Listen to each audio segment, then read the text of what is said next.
Hi guys, it's Danielle here from Evelyn and Sage Avenue, and I'm back today with another design team project for Ruby Tuesday using Heather's gorgeous digitals. You can find all of her lovely digitals at Ruby&Pearlxo on her Etsy shop. But today I'm going to be showing you how I've created these origami roses, and I've just used them in a way where you can use them as journal closure. So these are really simple to make, there's nothing complicated about it. It's a really simple process and they don't take very long either, so you really can kind of batch make them if you needed to, but I just think they add a pretty unique touch to a journal cover, and you can do all sorts of embellishments inside. So inside this one I've used a Tim Holtz charm, but you could put all sorts of beads, buttons, just to give that extra sparkle in the middle, or you could leave it empty like this one. And you can't really see it in there, but there is like sort of a star effect. Hopefully you can sort of see that inside.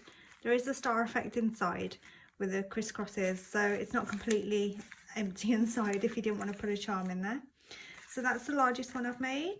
I've made one here without the extra petals like I've done with this one. This one's actually my favourite. The fact I've used Heather's Petit paper strips. I'm going to make one with you using those digitals as well. It really complements this project. And finally I've just done a small one. This was actually the first one I made, so I did size up. This one was much harder to make because I had used my standard linen paper and it just made everything a little bit more tricky to fold up because it turned out quite thick in the end. So after experimenting a little bit, I decided to use children's drawing paper.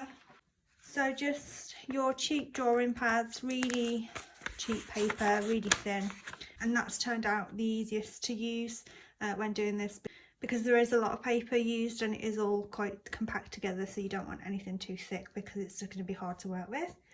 So I'm going to make a small one with you and I hope you enjoy. As I've mentioned, this is the kit that I'm going to be demonstrating the project with you guys today. This is the kit I used to create this one. This kit really lends itself to making the most of your digital and your sizing. So sizing isn't a biggie. I haven't measured everything, but I've just made sure that my pieces are rectangle when I'm creating my folds. So I am going to be using this sheet. The digital kit comes with two versions of this larger sheet where the strips are larger, and then you've got this sheet where the strips are a little smaller. All I'm going to do is I'm going to cut each strip out and then cut them in half. So I'll have individual strips, then I'm going to fold them in half and cut them, so that gives me 2, 4, 6, 8 squares. So really you need 9.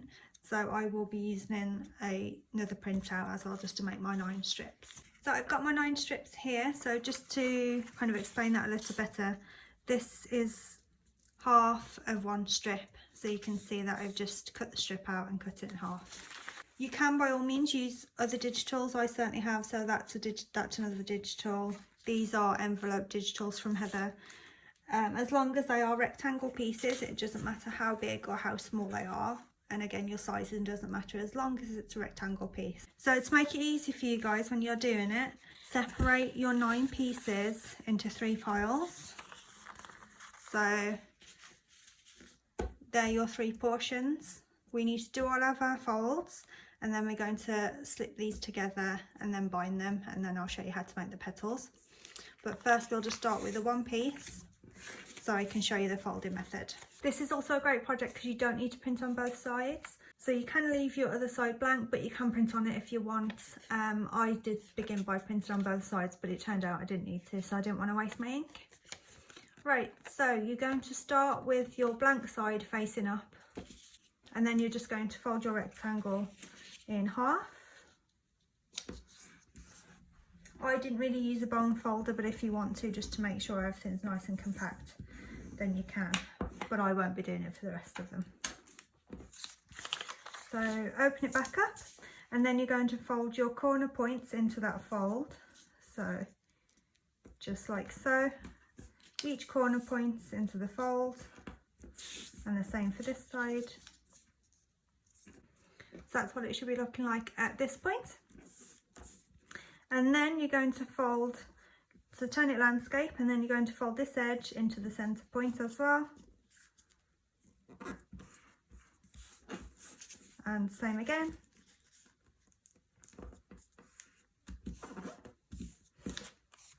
And that's it. That is more or less how complicated it gets, really. So, and then all we're going to do is fold this in on itself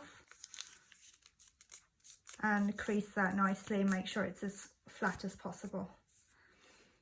And that is the base of your petal. So that's all you need to do for all 9 strips. You just need to fold them like this, and then I'll show you the assembly. We've got our 9 pieces folded and ready and portioned out into 3 sections. So what we're going to do with each section is we're going to just pop them inside of one another. So just like so. So just lay them on top of each other there. They should tuck in nicely like that. And then do that with each of them. So you've still got 3 piles like so.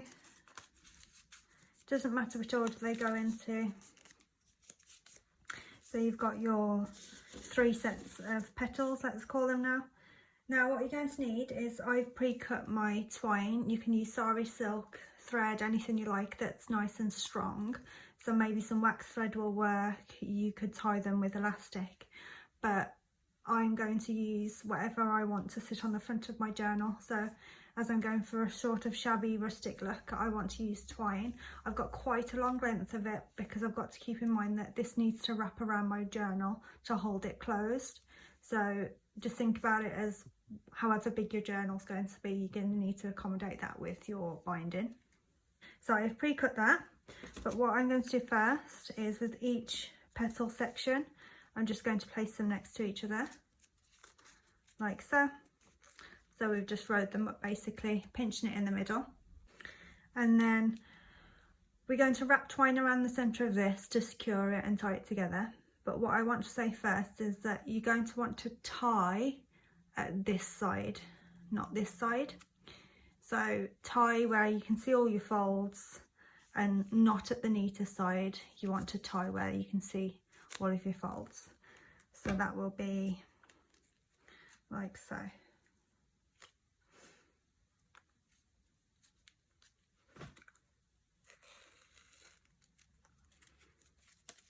And try and make sure this tie sits nicely in the middle like that. And you're going to need to pull it quite tautly because there is a lot of paper in there, so you need to make sure whatever you're using is going to withstand you pulling it quite tightly. So I'm just going to do a double knot in the middle, and that's perfectly enough for what I'm using to keep that secured together. So what you want to do next is turn it the other way up, so with your knot facing down, and just separate these apart a little bit. Doesn't really matter how much you do this by, just as long as they're separated, just to get the shape of the flower. Everything's kind of nice and sturdy at this point anyway, so once you've kind of like forced the paper away from each other, they should kind of sit in a star like so. Right, now for the folding. So it doesn't matter whether you're going to work clockwise or anti-clockwise, but make sure you do come round in whatever order you've chosen.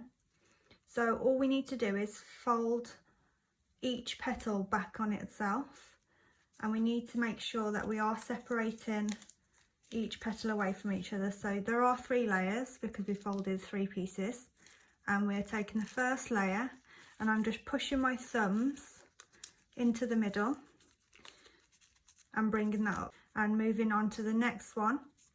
So not the one underneath, the next petal across, same thing. Just gently forming it upwards like that, and it does fold really easy. It doesn't take much force at all. It just kind of bend inwards. Once you've got your thumb in the middle, it does bend up nicely. Just working your way around. The first layer's bent upwards, so that's the first layer folded. Now it doesn't matter where you start again, and you're just going to do the same for the next 2 layers. Same process, working your way around with layer 2. And there we are, that's all that's to it really. So we're going to do a bit of zhuzhing, so we're going to kind of manipulate the petals a little bit just to age it up and make it look a little bit more like a rose. But that's the basic concept of your rose, and it really didn't take much. You can do them really quickly once you've got the hang of it. So before I'm going to manipulate the petals, so this is this one at the moment but without the petals manipulated. If you wanted to create these leaves, all you'd have to do is pull 2 petals down and then you've got your leaves just like that. So what you're going to need now is, you can use your awl or a needle as long as you're really careful, just something quite slim, because it's going to make it really easy to manipulate these petals at the top. So working your way inwards, I'm going to take the point of the petal, I'm just going to lay the awl next to it, just using that to slightly roll the paper in on itself. And again, it's really easy, you don't have to fight the paper at all. And see how that's created that loop, and it just looks a little bit more rose-like. So hopefully you can tell that that's just brought it to life a little bit more. I'm going to go ahead and do the rest. I'm not going to do my petals just yet. I think I might leave those as they are, but you could fold them if you wanted to. And that's this one finished. So it turned out really nice. Again, this is my favourite digital, I think, out of the ones that I've experimented with to create these flowers. I just think there's loads of interesting prints in there, yet it's not domineering or busy. It all kind of works together.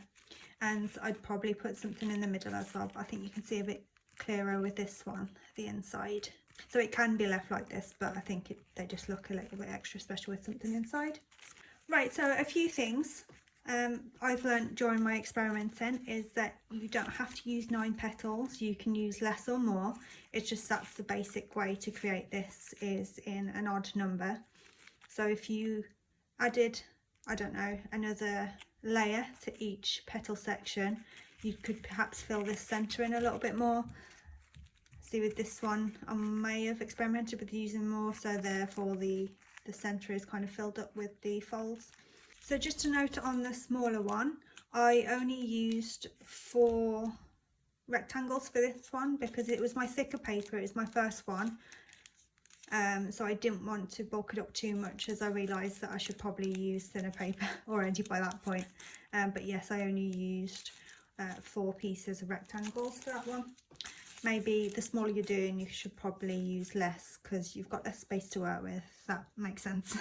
So what you could use these for other than journal closures, you could add a stem to them. So if I was adding a stem, what I would do is tie the knot the opposite side in which I've shown you how to do, and cut these excess ends off. So this knot would be sitting in the middle, and then you'd have no excess because you would cut it off to the base almost. Maybe pop a little bit of glue just to secure it. And then you could wrap a digital round a straw, glue that to the base, create yourself some leaves, so maybe just do 1 petal, and then put them on the stalk, and you could have your own little paper roses that you could make a few of and put them in a vase. You could also still use this concept and tie it with twine, because I think that this holds it nice and secure, and then you could further embellish with lace for your closure. So you could then glue the rose on a piece of lace or a piece of fabric, and you could still wrap that around your journal. Now this is just another project I've been working on with my Patreon. So I've been creating these little clusters, but I just had this to hand. So you could create just a little image that you can hang on your wall, or even as a journal cover itself. And you could attach that just as a 3D element at the top. If you made a little frame piece, it's just something you can embellish it with. And I'm sure there's lots of other stuff that you could do with this concept, but I just think it's a really simple way to create something interesting. You can find the digitals that I've used of Heather's down below, and I'll leave a link to her Etsy page at Ruby&Pearlxo. I hope you enjoyed this project, and I can't wait to see if any of you guys make them. Alright guys, thank you so much for joining me again today. Bye bye.